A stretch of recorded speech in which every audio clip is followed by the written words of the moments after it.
maaasahan mo. Sa lahat ng ating pinagdaanan, sa panahon ng pandemya at kalamidad, tayo ay kumapit pa rin sa isa't isa.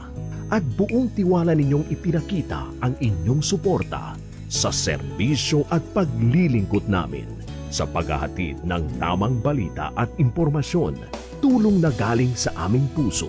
Kaya naman, sa latest survey ng Kantar at Nielsen, nangunguna ang mga himpilan ng RMN sa buong bansa. RMN, Number 1 sa Luzon, RMN, number 1 sa Visayas, RMN, at number 1 sa Mindanao.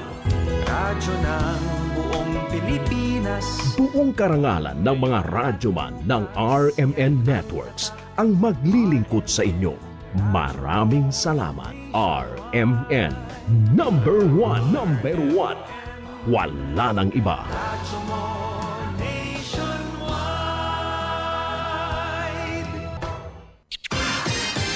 Ito ang DXMY. The Music and News FM station of RMN. Sa Cotabato. 90.9. DXMY.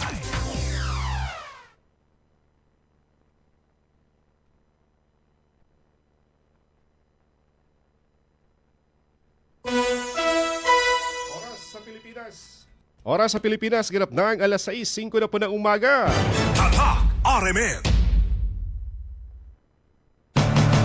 Minsan, hindi mo alam kung ano ang pinag-uusapan, kung sino ang nagtatanong, at kung ano ang tanong. Ngayon, ang tenga't isipan ay buksan. Intindihin ang bawat issue dahil tayo ang apektado. Straight to the point. Ito ang balitaan at talakayan na tunay na diretsahan. Walang paligoy-ligoy, tagos, lubos, umaagos. Straight to the point. Mas malamang usapan, mas mabusising talakayan, komentaryong mas mauunawaan. Straight to the point. Tatak RMN. Radyo mo nationwide. Sa magandang umaga mga kasama, mga karadyoman, welcome sa programang Straight to the Point pang Sabadong edisyon. Ngayon po ay 16 na po sa buwan po ng Mayo 2026. Kumusta mga kasama, mga karadyoman? Kami po ay umaasa na nasa maayos kayong kalagayan at malusog na pangangatawan malayo sa anumang karamdaman. Samahan niyo po kami hanggang alas 7 sa paghahatid ng mga balitang nakalap na inyo pong radyoman sa nakalipas na 24 oras dito sa ating syudad. Ating kagapay this morning si Radyoman Danny Danilo Malaran at si Radyoman Eric Ricardo Madamba Jr. Ito po yung Radyoman Michael Aswan habang ating inaantay ang pagdating nating partner na si Radyoman Datweb sa Abang.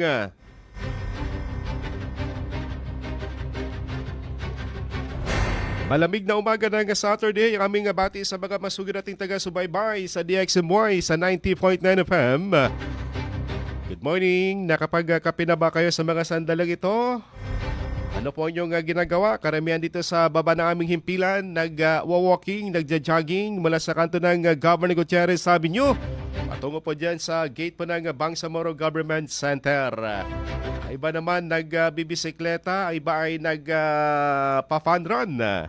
Ating mga otoridad, meron silang fun run, meron silang walking na may kasamang takbuhan. Nakikita natin yung tropa ng MBLT 6 na nag-jogging. Kasama po dito sa kanilang sinagawang parang fun run mga kasama. Napakarami po mga balitang naganap dito nakalipas na linggong ito na kung saan ay nakasentro yung mga usapin dyan sa Senado. Hanggang kahapon na talagang mainit pa rin po yung usapin. Pinaka-latest yung suspended preventive suspension na ipapatupad ng ombudsman dito sa Sergeant at Arms ng Senado mga kasama.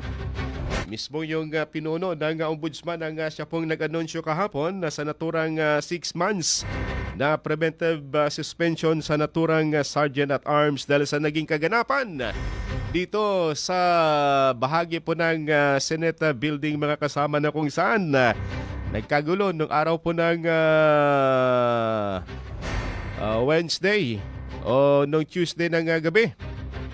Dahil sa di umano'y pagtangka ng mga NBI na pumasok sa Senado dahil pagdaan dito sa GSIS at nagkaroon po ng warning shot at doon naganap yung mga ilang palitan po ng putok mga kasama. Good morning, Dr. Webs! Good morning, Sir Mike. Mapia-mapita mga kasama. Assalamualaikum warahmatullahi wabarakatuh. Ang ating pong text hotline 0950-032-7332. Ulitin natin 0950-032-7332. Good morning sa ating mga taga-subaybay. Kumusta, Dr. Webs? Anong mga kaganapan dito sa ating syudad? Okay lang naman din kasamang Sir Mike at syempre, ganun pa rin, nakatutok pa rin ang sambayan ng Pilipino sa nangyayari sa Senado. Sinasabing worst government. O Ganon? worst, ayun. Sino Worst. nagbanggit nun? Yung mga senador na minority? Minority. Kaya kahapon nagbigay din po ng kanyang pahayag yung Senate President, yung bago na si Senador Alan Peter Cayetano. At kanyang sinagot din po yung mga patutsada ng kanyang mga kasamahan at iba pang nasa Kongreso .webs. Kaya maraming mangyayari dito sa national habang papalapit itong sinasabing pagtalakay sa impeachment. Dahil sila po'y nakakatikim ngayon ng mga negatibong komento dahil di amano sa ginagawang delaying tactics sa pag-imbestiga o pagtalakay sa impeachment trial kay BP Sara Webs na sinabi ng Senate President by Monday sila po'y mag-uumpisa ng talakayan ng naturang impeachment trial. In short, magpuproceed na sila mga kasama para nga talakayin ito. Wala nang delay-delay kasi sabi nila maraming mga nakaantabay. Ang dami mga negatibong mga impormasyon na kesyo magtatagal lang pag-uumpisa ng trial.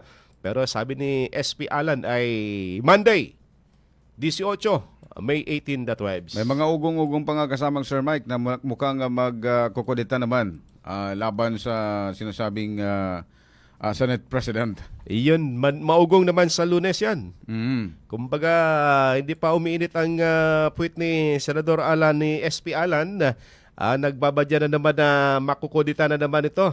Magkakaroon ng rigo doon sa Monday. Depende yan kung makuha niya ang 13. Dahil yan yung mga nakuhang impormasyon ng majority na gumagawa ng hakbang, mga pag-uusap, at siyempre, paghikayat ang minority ng Senado. Kung wala na si Bato, magiging dikitan ng laban. Posibleng 12-11. 12-12. 12-11 kasi 23 na lang sila kaya di na makapag-participate si Bato dahil TNT na siya. Sinasabing pugante na siya. Tago ng tago. TNT. At kahapon din nga mga kasama, naglabas ng pahayag ang ombudsman. Si Secretary Ombudsman Boying Rimulya na kung saan dinideklara nga niyang pugante. Dapat na harapin ni Senator Bato kung ano man yung mga kinasasangkutan niyang kaso. Kanyang hinikayat na sumuko. Harapin yung naturang warrant of arrest. Pero ang Dahil problema, sa isang dating pulis. ang problema kasi kasamang Sir Mike, pugante siya sa ibang bansa. Yun na nga, hindi dito sa sariling lupa natin. Walang problema siguro kung dito ka lang makukulong .webs. Yun naman din ang talagang sabi niya. Kung dito lang din siya lilitisin, talagang haharapin niya. Pero kung sa ibang bansa, yan yung sinasabing magkakaroon talaga ng TNT. Correct. Sino ba namang hindi ka magtatago? Hindi ka na makakabalik siguro kung doon ka na madala sa The Hague. Dahil sangkatutak yung siguro habang buhay na siya, doon na siya maninirahan kung sakasakaling siya po'y magpapakita. Ang pinaka-ano kasi dito kasamang Sir Mike, pinaka-questionable pa rin sa lahat, lalong-lalo sa ating mga ordinaryong mamamayan ng bansang Pilipinas, may justice naman dito, may mga korte dito sa Pilipinas, pero bakit pilit pa rin na dinadala sa ICC? Ano bang ibig sabihin? Hindi ba gumagana? Wala na ba talagang kakayahan na lumitis sa mga akusado o sa mga inakusahan ang ating korte? Tanging ICC na lamang ba? Yan ang pinaka-questionable sa ating mga ordinaryong mamamayan kasamang Sir Mike. Kasi yung kaso that webs, malaki-laki, mabigat. Crimes against humanity yung ikinaso sa kanila. Ganon? Kumbaga, maglilitis ito ay ICC, International Criminal Court. Dahil yung kaso ay crimes against humanity sa sangkatauhan. Sabi nga na iba, yung kaso na yan, politika lamang yan. Dahil nga yung dating Pangulo ay masigasig noon sa paghuli, pagkasawata sa illegal na droga. Nagkaroon po ng takot noon sa mga tao, yung mga naliligaw ng landas nagbago at marami din pong mga nakitilang buhay dahil sa naturang war on drugs ng dating Pangulo. At ito yung ikinakabit na kaso kay General Bato, Senador de la Rosa. So, talagang mabigat dahil yung sinasabi na Crimes against humanity. crimes against humanity. Hindi lang isang kaso, dami. Daming ilan yung libong nag-file ng kaso noon. Ang dami pa mga witness na pumunta pa sa The Hague, di ba?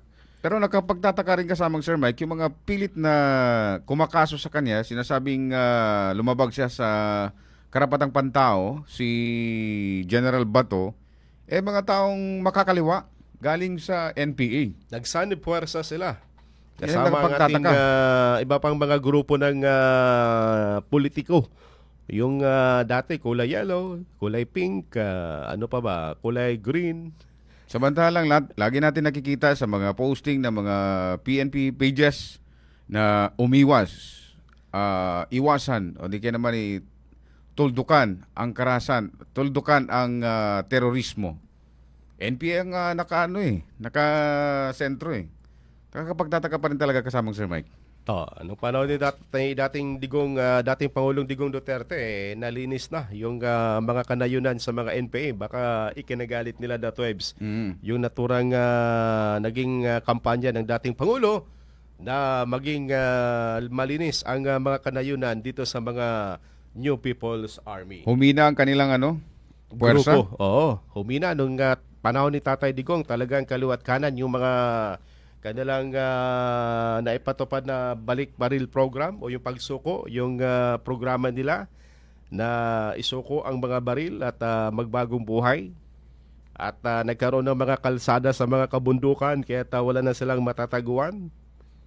Yan lang ang alam ko sigurong gumagalaw ngayon sa kanilang kasamang Sir Mike, yung CPP nila, yung Communist People's Party nila. Dahil nga yung NPA nila, yung sinasabing Humina na. yung mga puwersa nila, yung Armed group nila. sundalo nila. Wala na, mahina na. Wala na, mahina na. Tago na rin. Mga TNT na rin. Dahil sa NTF-ALCA program ng ating pamahalaan dati na yung mga rebelde ay kausapin para magbalik loob para nang sa ganun mamuhay ng tahimik. Bueno, good morning sa mga nakatutok sa ating Datwebs, kay Adelaida Daya Arsolon ng RH8 at kay Kagi Bayan Jocolano Kamsa ng Tamuntaka Tres, kay Johanna Ingkungan. Pa-shoutout sa pamilya ko sa Siokon, dato sa Padas at sa anak ko na sa Imbutigan, Sultan Kudrat. Pa-shoutout kay Salimbay from Riyadh, Saudi Arabia. Kay Ma'am Kadigya Rakman Abdullah, good morning Ma'am Diggs, Mapia Mapita, kay Seb Aleo Salvador at kay Mona Lisa Pinansilo Saal, good morning.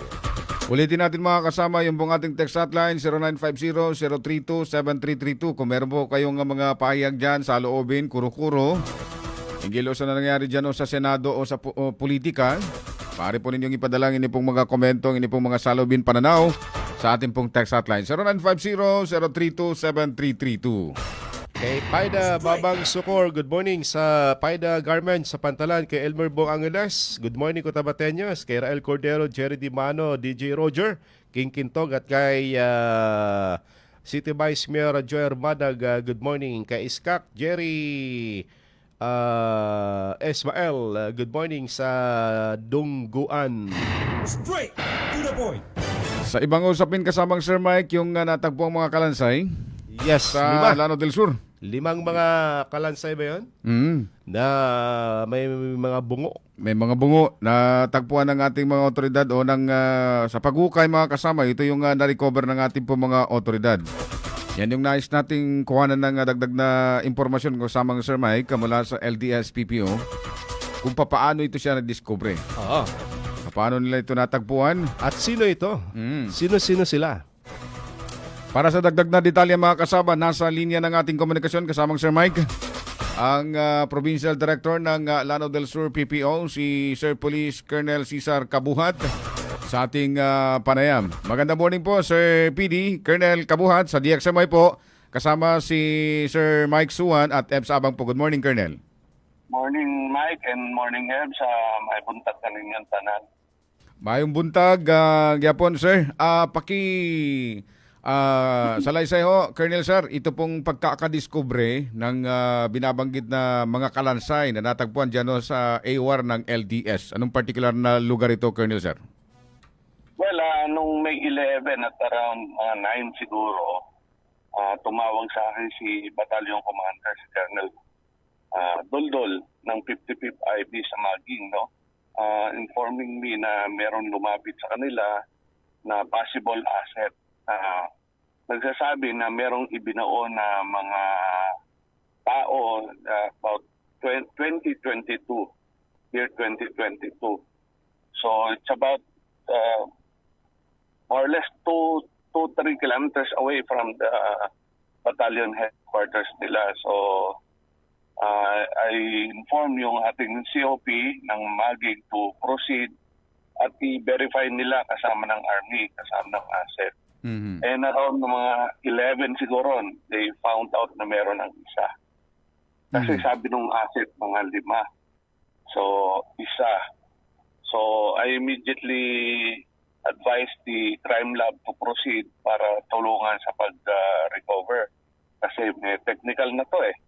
So, crime scene na yung pinag-uusapan natin. And then, around 2-3, meron na tayong 5. Unfortunately, hindi natin ma-determine kung ito ba yung mga lalaki, ito ba yung puro lalaki o babae, no? Mm-hmm. Kasi talagang wala na eh, kalansay na lang, buto na lang. Opo. And after that, kumuha si Crime Lab ng sample for DNA matching. Pinadala dyan sa Cotabato, yan natin pinapadala eh. And we tried to check sa data ng PNP Lanao kung merong missing persons since 2021 to 2023. Accordingly kasi, ang suspect natin is si Commander Lumala, one of the suspects doon sa nag-ambush kay Gob. The ambush happened in 2023. So, namatay naman si Lumala 2023. So, ang sabi ng asset 2022. We are looking, number one, una, PIDEA, but I've already talked to PIDEA. According to them, walang nawawala sa kanilang mga agent. Merong namatay na nakuha naman nila yon. Walang asset na sila noted na hindi nila nakikita o nawawala. Mm-hmm. So possibly other issues kasi si Lumala is involved in illegal drugs sa Magig. So ang possible issue dyan is napagkamalang agent yung o asset ng PIDEA yung mga tao. Mm-hmm. Kung drugs yung pag-uusapan natin or asset ng gobyerno. So, possibly ganon. Kasi accordingly, merong sakyan na ginamit dyan, narang at yun yung kinuha niyan. Ngayon, what we did is we already requested the other provinces to backtrack any information ng missing persons. And also, we asked the regional office na mag-request kami to other neighboring regions like Region 10 and 12 na 9 also kung may missing persons sila from 2021 to 2023. Mm-hmm. So, para at least meron tayong kasi kawawa rin naman. But right now, the remains were buried some in Amay Manabilang cemetery pending sa kung may magka-claim at ma-confirm natin kung sino sila. Mm-hmm. Opo. Dito po sa pagkakadiskubre ng nasabing mga kalansay, Colonel, Sir, ano ito? May mga nakita ba na lumabas dyan sa nasabing binaunan o pagkakalibing ng mga nasabing kalansay nito, Colonel, Sir? Yun nga ang problema eh. Wala tayo yung crime lab, wala ring report na naibigay. Opo. Except yun nga, buried site lang. Opo. So sa investigation no, gaano ba kalalim yung pagbaon dito sa mga kalansay nito? Ano po yung information na natanggap po ninyo, Colonel Sir? May 3 to 4 3 to feet 4? lang naman. Oo, mababa lang din. So hindi ganun ka-anuhan. So, Yun nga ang pa natin na hindi natin ma-determine kasi masyado nang matagal. Kahit man lang sana, malaman natin sana kung lalaki o babae. Yun lang sana. At least ma-narrow down natin ng konti yung mga possibilities. Opo, pag sinabing 3 to 4, yung lalim lang ng nasabing pagkakabaon dito sa mga na-discovering kalansay, ibig sabihin, Colonel Sir, hindi ito siya matatawag na libingan ng mga individual, yung mga namamatay. Hindi. Hindi yan siya. So, parang hastily done, kumbaga. Oo. Ang duda nga namin ni Crime Lab, hindi dyan na, kumbaga dyan na lang itinapon o nilibing, pero hindi dyan na pinatay. Kasi wala rin silang na-recover na mga like slugs. Wala. Kung dyan pinaril, so may makukuha tayo. But wala eh. Opo. Pero sa pagkakahukay ho dito, Colonel Sir, may mga damit pa ba itong mga kalansay na ito? May nakita ko sa mga report, nakita ko may mga damit. Yun nga.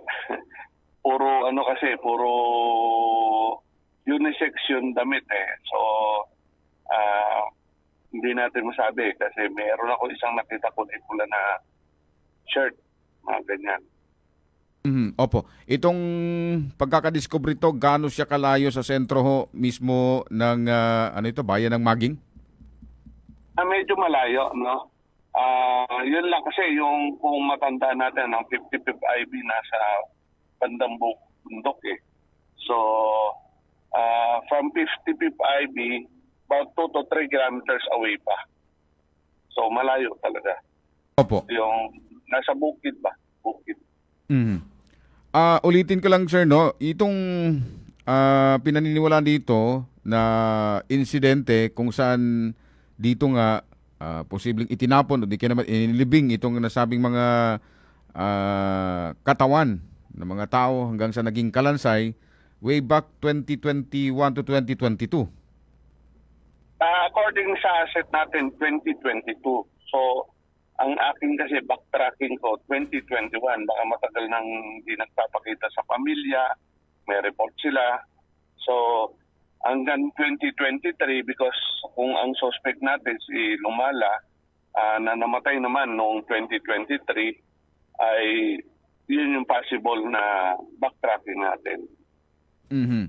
Opo. So ano yung mga next procedure sa mga ganito, Colonel Sir, since na ito na nga nahukay na, meron ng mga ipinasang mga examination o di kaya naman yung mga galing dyan mismo sa kalansay nung mga natagpuan na yan dito sa naipasa na sa RFU. Ano yung mga next procedure dito, Colonel Sir? Well, gaya na sabi ko kanina, no, number one, naputol. Mga kasama, balikan natin dahil yung limitado natin kasamang Sir Mike na pantawag hanggang reconnect natin. 12 minutes lang. Colonel, pasensya po, naputol ho. Number one, yung DNA testing. Secondly, yung ating provinces, nearby provinces na tanungin natin kung may mga missing person o may mga report ba sila na allegedly hindi na bumalik o talagang hindi na pakita sa pamilya. And then third is yung neighboring regions natin kasi yung Maging kasi is about less than an hour or 1 hour away from Maramag, Bukidnon sa boundary ng Region 10. So, yan yung mga possibility. Region 9 also. Minsan may nakakarating na taga Region 9 sa amin, sa Zamboanga. Like what happened before, I think last year or early this year, na may kinidnap sa Zamboanga, sa maging natin na recover. Mga ganun ba? So, yun yung mga possibility na sana makatulong para ma-identify natin, bigyan natin ng maayos na resting place yung mga remains. Mula nung na-recover ito, Colonel, nung Monday hanggang kahapon, wala bang mga posibleng mga individual lumapit sa inyo para mag-report na may mga nawawalang kamag-anak nila? Wala pa nga eh. Yun nga ang kwan eh. Really thankful. At least kayo, pwede tayo mag-broadcast at mapaano sa ibang taong nakikinig na baka sakaling may mga kamag-anak o mga kapitbahay silang alleged hindi na bumalik. Ganun sana. Yung mga bangkay na ito, Colonel, yung kanilang mga skull, meron bang mga tama ng bala ito, Colonel, sa base sa pagsusuri? Well, wala rin gaya ng sinabi ko, walang kasi yung skull wala eh. Probably baka sa body pero walang tama yung yun ang natin ngayon. Hindi naman sagot ko anong cause of death kasi wala na, remains na yung kalansay, walang tama eh. Yung asset na nagbigay ng information na Colonel, hindi niya ba masasabing parang mga kilala, kamag-anak niya ito, mga limang ito? Well, hindi niya daw kilala. Siya na nagsabi. Siguro, matagal din nagtago ito kasi yung tinuturo niya suspect medyo noted na pumapatay din dahil yun yung suspect natin sa pag-ambush kay Governor Adjong noong 2023. Opo. Malinaw, Colonel Sir. Sa kabilang banda ho, kumusta sa ngayon ang LDS and kumusta rin po ang naging resulta nung pong filing ng COC? Sa ngayon, ano yung mga paghahanda ng LDS PPO sa pamumuno po ninyo, Colonel Cabuat, Sir? Well, good thing yung filing ng COC natin. No? Si Attorney Renault, si Provincial Election Supervisor namin, kinausap yung mga grupo prior. And maganda naman, on the first day itong si party ang nag-file. The second day, yung mga individuals, independent. And the third day, yung UBJP. So wala kami na problema except nag-traffic lang dahil alam mo naman, yung mga sakyan natin, yun lang ang naging namin, nakitang problema. But nasolusyonan naman dahil madali namin na mobilize yung ibang personnel to include the 103rd Brigade dahil tabi lang naman ng brigade yung filing namin sa Capitol. So, I think we have 34 or 39 candidates. Hindi ako masyadong sure kung 34 or 30 plus. Natapos yun nung the last day at 5 p.m. sarado na. So, hopefully, this coming election, maayos natin.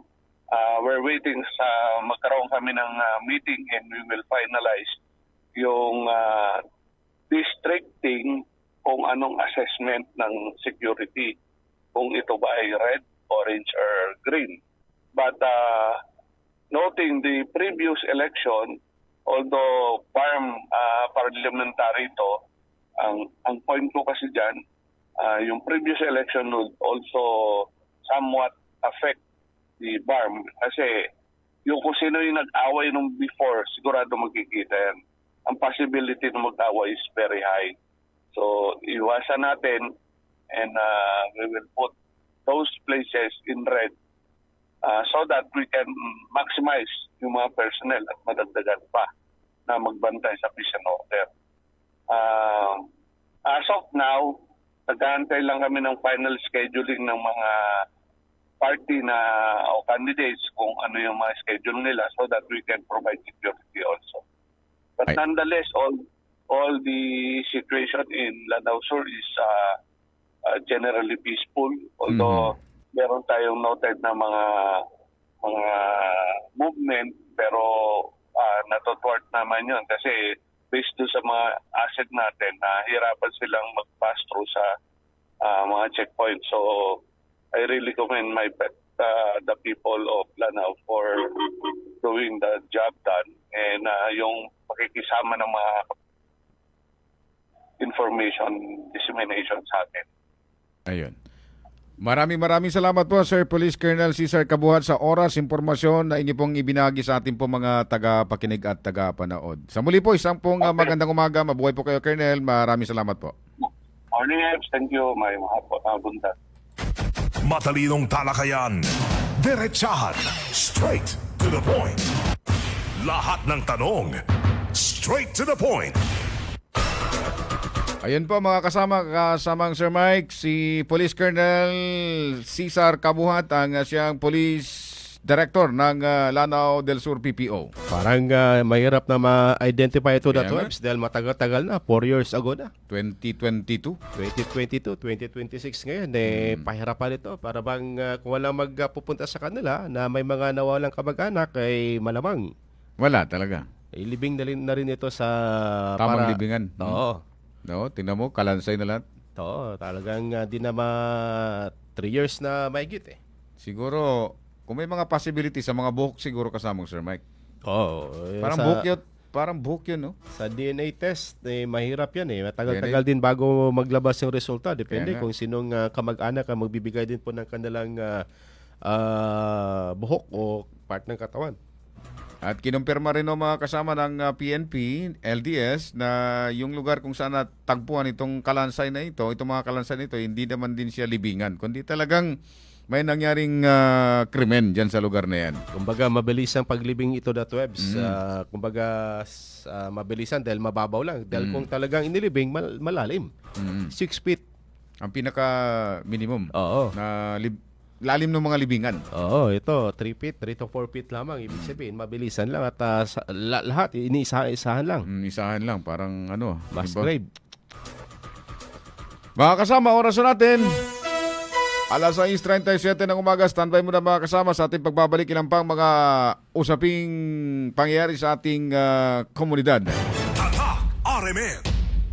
Mga idol, ramdam nyo ba ang epekto ng araw at polusyon? Yung kahit anong gawin mo, parang nawawala ang kinis at puti ng balat. Ang hirap, 'di ba? Ako rin dati. Ang hirap i-maintain ang kutis na fresh looking kapag araw-araw kang exposed sa usok at talikabok. Buti na lang, may bagong White Rose Papaya. May double whitening ng papaya extracts at vitamin B3. Clinically proven magpaputi in as early as 7 days with regular use. Papaya puti, papaya fast. Available ito sa mga grocery stores at supermarkets nationwide. Bili na ng White Rose Papaya. Papaya puti, papaya fast. White Rose Papaya with vitamin B. Manufactured by ACS Manufacturing Corporation. ISO certified, world-class quality. ACS. Ako nabugahat ko. Naapad siya'y kauban nga pamaol, labat sa ulo ug hilanat. It's me, your Auntie Melay. Discarding bisdak na ko, ana. Mas paspas, banat sa upat! Faster versus paracetamol in as fast as 30 minutes. Unilab quality yan. Paracetamol caffeine is the generic name of Rexidol Forte. If symptoms persist, consult your doctor.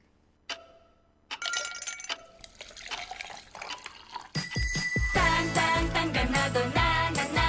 Made with real fruit extracts. My refreshing fruity flavor. Let's get refreshingly real with Tan. Abangan ng refreshing Tangbayan sa inyong barangay ngayong Sabado at Linggo.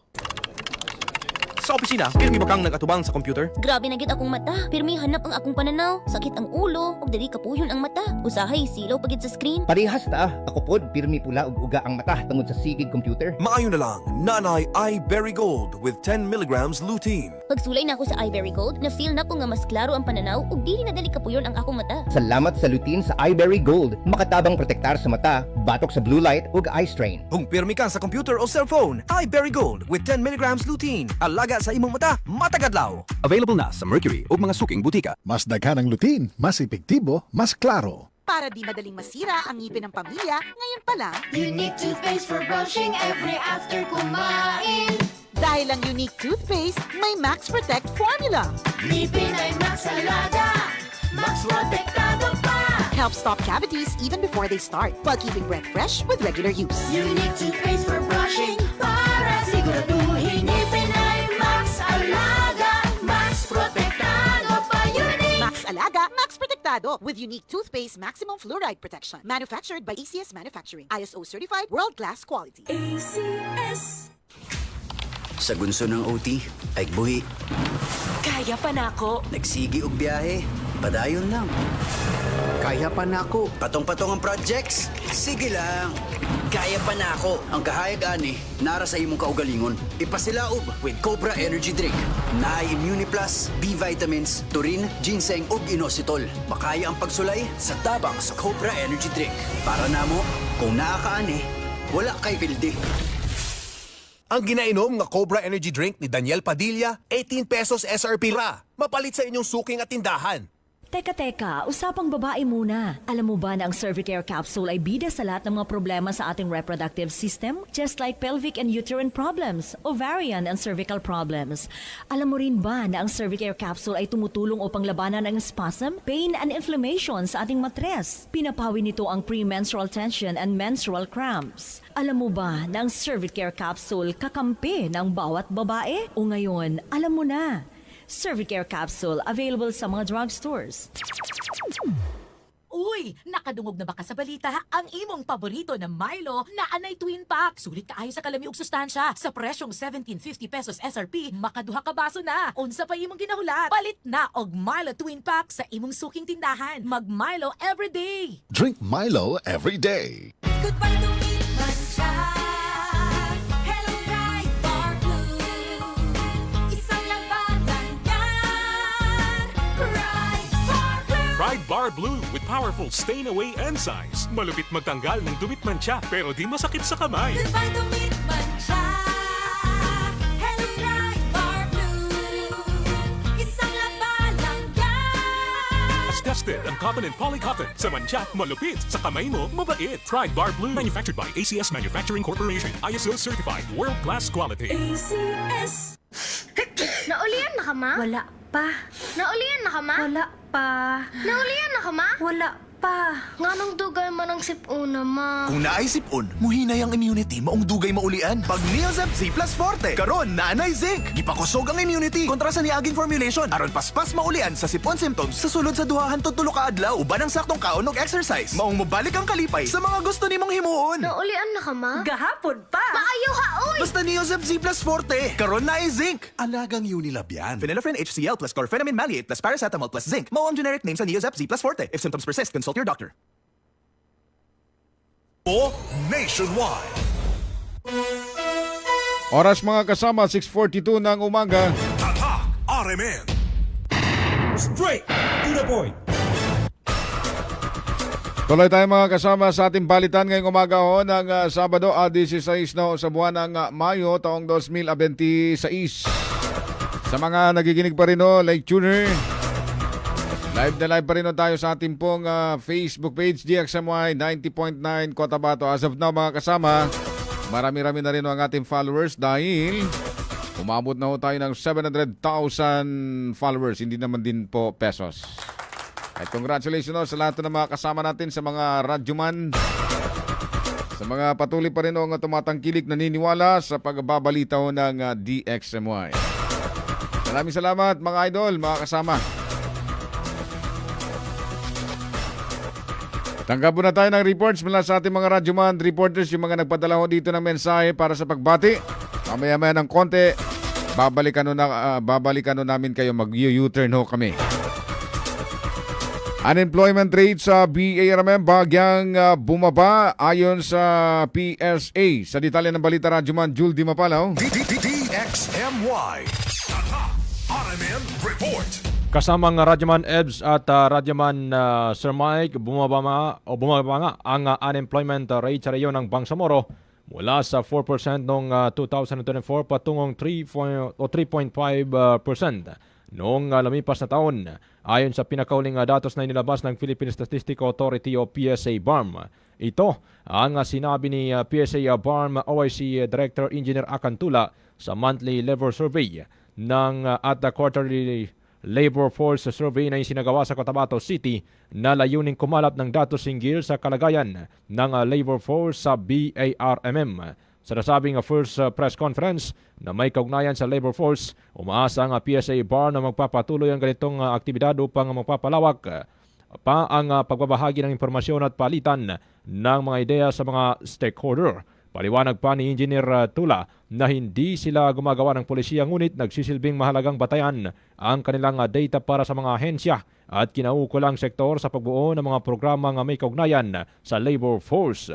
Dagdag pa niya mga kasama ng ahensya na maaring gamitin ng pamahalaan ng mga datos upang matukoy kung aling sektor ang dapat tunahing suportahan at paunlarin upang makalikha pa ng mas maraming trabaho para sa mamamayan. Binigyan din ng PSA BARM na ang paggawa ng mga polisiya, intervention at planning ay responsibilidad ng mga kinaukulang ahensya, ministeryo at iba pang tanggapan. Yung pagtaas ng ating unemployment rate, 3% noong 2024 and then patungong 3.9% noong 2025. Ito'y tumaas. Pagtaas ito, ang kadahilanan is sa unang-una, babasihan natin ang ating sorta ng survey. Nagsasabing pagod na and they believe no work available na sa mga positive 5.26,000, 5.26,000. And yung iba naniniwala na awaiting sa research ng job applications nila na may sa dami ng mga 5,000 plus, mga dami ng mga naghihintay na yun. And another one is, sinasabi nilang they have this temporary illness or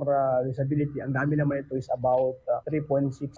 Yung kadahilanan na ang ating unemployment rate ay tumaas. For the first conference, ito'y tuloy-tuloy din, parang invitation lang din. How we wish that this would be, and we are hoping that with you, still be there so that we can more ideas and we can, of course, send more information to our stakeholders. As to the conduct of this activity, we have this monthly labor force survey. We have also the quarterly labor force survey. So, yun po, ganun po siya kadalas na ginagawa ng Kasama mo sa DXMY 90.9 RMN Cotabato, Radyoman Jules Di Mapalaw, Tatak RMN. Radyo mo nationwide. Straight to the point. Maraming salamat Radyoman Jules Di Mapalaw. Samantala, dagdag pang balita mga kasama. Cotabato Sanitarium Hospital nagbigay ng statement. Ano kaya itong statement na ito na binabanggit? Sa detalye ng balita, Radyoman Maestro Rahiban Sao. DXMY RMN Report. Nang pahayag ng pagkadismaya si former Vice Governor Dato Das de Mastora kaugnay sa umano'y kakulangan ng malasakit ng ilang empleyado ng isang pampublikong ospital sa bayan ng Sultan de Kudarat sa Maguindanao del Norte. Umani ng samut-saring reaksyon ang pahayag matapos ang pagkamatay ng isang bagong panganak na babae na umano'y hindi agad nabigyan ng sapat na atensyong medikal dahil sa kasalukuyang kakayahang pinansyal. Ayon kay Mastura, hindi dapat pera o professional fee ang maging pangunahing konsiderasyon sa pagbibigay ng serbisyong medikal, lalo na ang pampublikong ospital na inaasahang maglingkod sa mga mahihirap at nangangailangan. Samantala sa kaugnay na balita ay naglabas ng opisyal na pahayag ang Cotabato Sanitarium and General Hospital. Kaugnay ng kamakailang insidente na nauugnay ang kanilang institusyon. Tilabas na pahayag ng ospital, kinikilala nito ang mga alalahanin at sentimento ng publiko habang pinapahalagahan ang tiwala at pagkikipagtulungan ng mga pasyente, kanilang pamilya at iba pang stakeholder. At matukoy ang mga naangkop. Nit ng ospital na manatili itong matatag sa pagpapatupad ng transparency, accountability, profesionalismo, kaligtasan ng pasyente at patuloy na pagpapabuti ng kanilang serbisyo. Hihingi din ng paumanhin at paugunawa at patuloy na pagkipagtulungan habang nagsumikap tungo sa isang patas na resolusyon at makabuluhang sa kapakinabangan ng kanilang mga pasyente o komunidad ayon sa opisyal na pahayag ng ospital. Kasama mo sa DXMY 90.9 Radyoman Maestro Rahi Ban sa Tatak Armen. Yan ang gusto ko. Straight to the point. Maraming salamat Radyoman Maestro. Yun palang nangyari kasamang Sir Mike. Mayroon palang pasyente na kung saan mas inuna pa na nasabing tanggapan o ng ospital na bumayad mo na. Sa pagkakalam natin, Public hospital ito, di ba? Kaya nga, sa pagkakalam natin, ang daming mga members of parliament.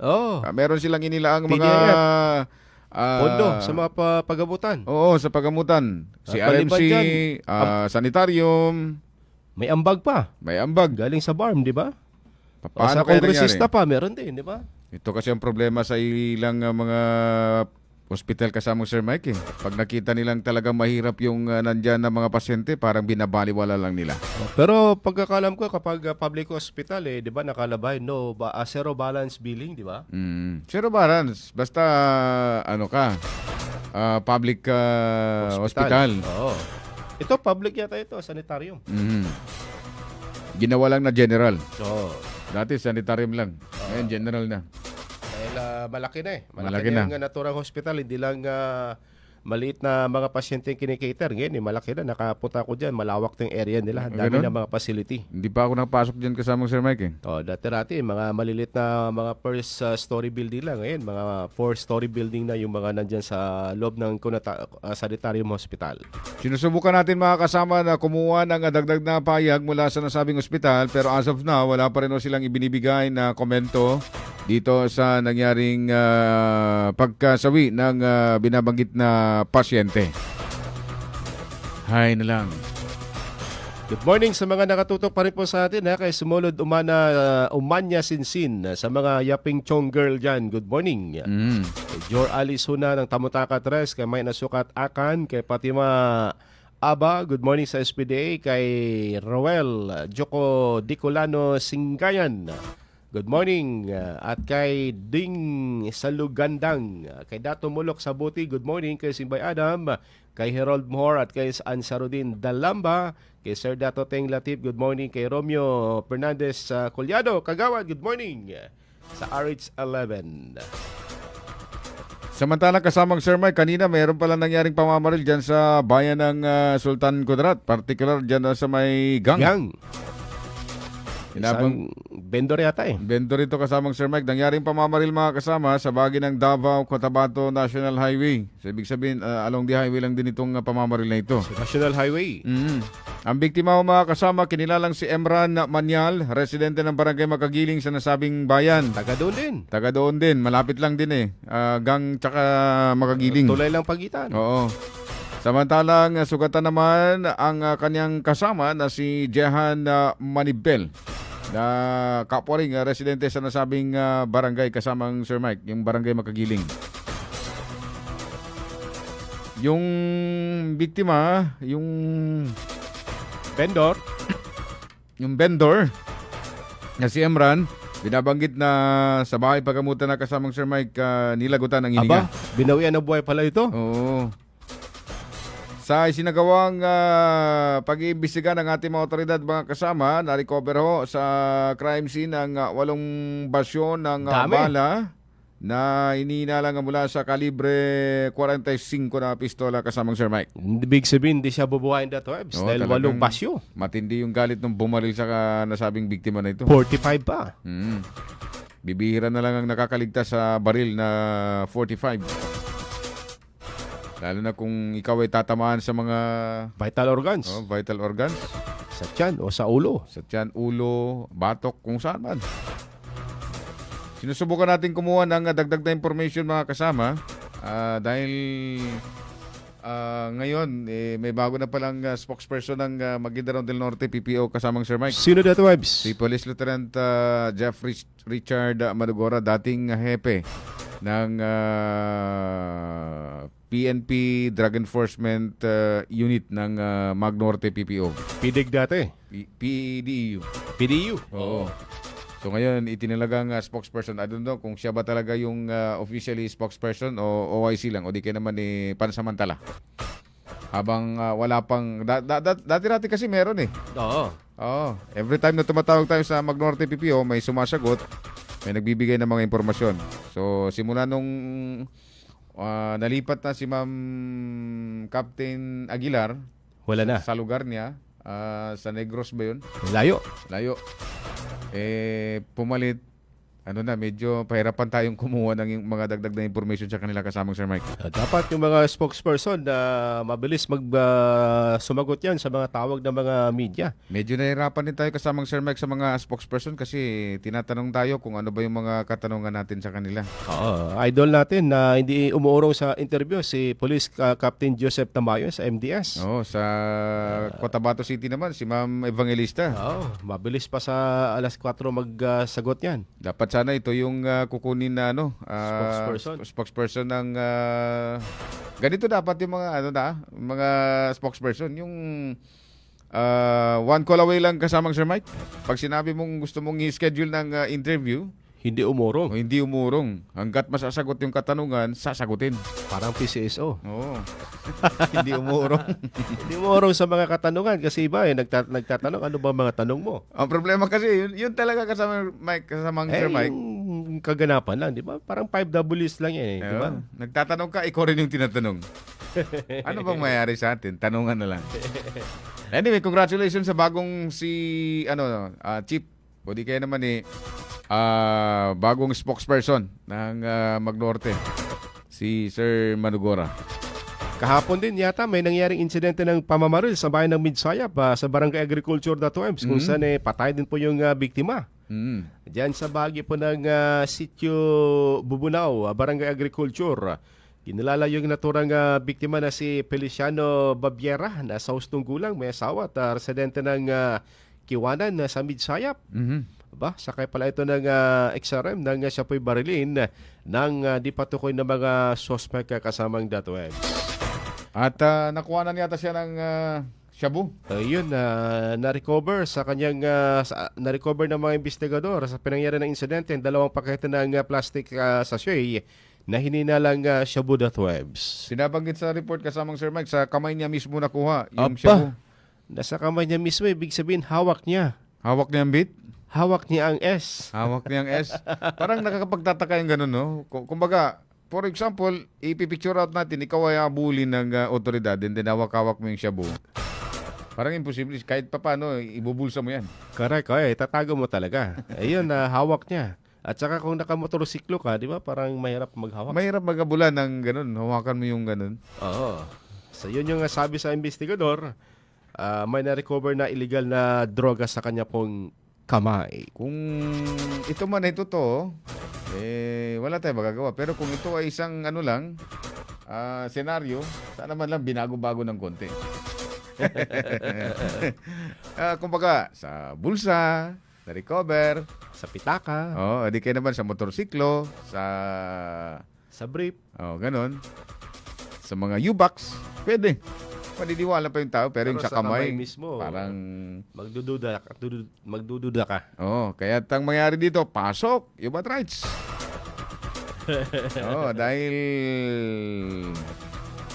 napatay yung pinaniniwalang suspect. Di kaya naman itong biktima nito, may hawak-hawak pang illegal na droga. Correct.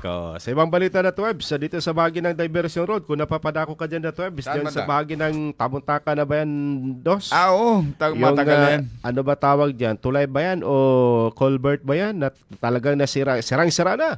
Imbornal siguro yan. Mahirap pa dumaan. Baka ma-shoot ka dyan sa ilalim o sa malaking butas na tinapalan na ng bakal. Kahapon yata nagkaroon ng site inspection yung City Engineering at itong City Public Works para kumpunuhin dahil matagal na ito nakatenga dyan sa naturang lugar na hinayaan lang. Malalaking truck pa naman yung dumadaan, mas lalong nasisira habang tumatagal. At saka nakakatakot pa dyan kasamang Sir Mike, kung ikaw ay naka 4-wheel, ang problema dyan, yung mahulog. bakal. Yung bakal, naka-osli. Nakaangat. Nakaangat siya, parang naka-spring. Kung mababang sasakyan mo, baka masagi ang ilalim. Yun ang problema doon. At kung bago ka pa na driver, baka ma-shoot ka sa kabilang hindi ba matansya. Mahulog yung gulong mo doon sa butas. Hindi ko pa alam kung bakit, ano ba talagang ginagawa ng mga engineering office natin? Sino yung tutugon, di ba? Ilang buwan na yan. Last year pa yata yan . Ang gusto siguro nila, tayo rin na mga ordinaryong mamamayan yung tatrabaho dyan. Magambag-ambagan para wala na silang trabaho and then suksok na lang sa bulsa yung perang kanilang makukupit. Malaking bagay yung daanan yan kasi kung may isara yung DATWEBs, dito lahat sa Sinswat Avenue dadaan yung mga malalaking truck. Yan ang problema kung sa Sinswat Avenue na dadaan. Traffic. Yung heavy traffic talagang mararamdaman na yan. Oo. Kaya habang maaga pa lang ngayon, summer na summer, dapat ayusin kasi walang klase. Lalo na malapit ng babalik ang Pasukan. Oo. So dapat maayos yan dahil marami nang dumadaan dyan na DATWEBs kapag peak hour. Dyan sila dumadaan para iwas traffic dito sa kaba ng Sinswat Avenue. So hopefully, matutugunan na ito, matatapos na ito, o di kayo naman sisimulan na. Speaking of sisimulan kasamang Sir Mike, pati rin ng Simoy Bridge. Simoy Bridge ba? May seizure? Oo, Simoy Bridge. Yung construction, yung bago? Yung luma na. Tinapalan lang ata Tinapalan na? Tapalbol kasi lang muna. Pati itong matagal na mahabang tulay sa Quirino Bridge. Parang wala nang pag-asa siguro mabuksan na DATWEBs. Pero ang sabi, bago magtatapos ang taong 2026, mabubuksan na. Pang ilang beses nang sinabi nila bago magbubukas ang taong 2025, 2024. Ngayon, 26 na lang. Wala pa rin. Sa buong Pilipinas, yan ang pinakamahabang tulay na hindi pa rin natatapos hanggang ngayon. Magti 10 years na dahil 2017 yan na-umpisa. Hanggang ngayon, wala pa rin. Mantakin mo ang haba ng tulay na yan, 10 years na, hindi pa rin natatapos. Malaking bagay din sana yan para sa traffic dito sa papalabas, panorte, yung mga motorista. Lalo na kung peak hour na DATWEBs. Napaka-traffic dyan sa Almonte Extension. Dyan sa Poblacion 2 at Poblacion Mother na dyan dumadaan yung mga lahat ng mga sasakyan na umiwas sa diversion. Kaya sana matatapos na ito dahil may gita 10 taon na rin o sa 10 taon na rin yung pong sinasabing hinihintay para mabuksan. Ang haba-haba na tulay ito. Kung sa 10 years na yung kasamang Sir Mike, sa haba ng tulay, abot na siguro ng langit. Abot na siguro ng Davao. Malayo pa. Siguro mga Metro Manila na yung layo ng tulay na yan. Paano kasi nuna pang flood control bago dito sa mga tulay na yan DATWEBs. Siyempre, maleta. Oy, bukas handa na ba ang lahat para sa... Grabe na ba nito? First time ito nag-ito kahabang brownout bukas DATWEBs? 5:45 hanggang 6:15. 6:15? Bago mag-6:15 mga kasama, babalik yung ilaw bukas. Brownout. Prangkisa ng Cotabato Light. Basta Cotabato City, Maguindanao del Norte, Maguindanao del Sur, Special Geographic Area. At part din ho ng Cotabato Province. Punuan na naman ito bukas sa Kusyong. Sa mga resort pa, dyan sa North Cotabato, pati sa North Cotabato, brownout din. Dyan sa Libungan nga, piyesta bukas. Paano magpipiesta? Walang video ko ito dahil brownout. Extend na lang yung piyesta.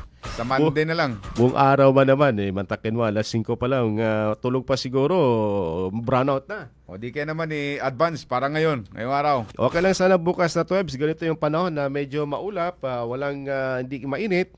Pero kung mainit bukas, talagang malaking problema ito. Punuan din siguro bukas yung mall. Sigurado. Dati-rati kapag brownout, nandun si Babo, si Bapa. Sa mall. Nagpapalamig. Punuan ng mga sinihan. Sana yung mga mall din natin dito sa Cotabato City, kung sakasakaling gagamitin po ninyo, pagkaganahin po ninyo yung inyong mga generator, huwag din po kayo magkukuripot. Dahil kahit pa paano, kaming pumapasyal sa mga mall ninyo, meron pa rin kaming bibilihin dyan. Hindi naman din pwedeng tatambay lang kami. Correct. Pero sabi nila, mahal daw ang gastos kasi pag may generator na malaki. Ganun? Isang oras na brownout, ilang litrong diesel. Lalo na ngayon, mabuti na nagmura yung namurang diesel. Nagbawas presyo. Sobra 77 pesos. Kalahati ang wala. Di ba? From 150. To 77. Malaking-malaki. Kung malaki rin. Bueno mga kasama, alas 7 na po ng umaga. Dito tayo magpapaalam ngayong araw po ng Saturday. Ngayon ay Mayo 16. Ating naging partner sa Radyoman na Danilo Malaran at si Radyoman Eric Ricardo Madamba Jr. Ito yung Radyoman Michael Swan. At Radyoman Ebs Abang, Tatak Armen. Straight to the point.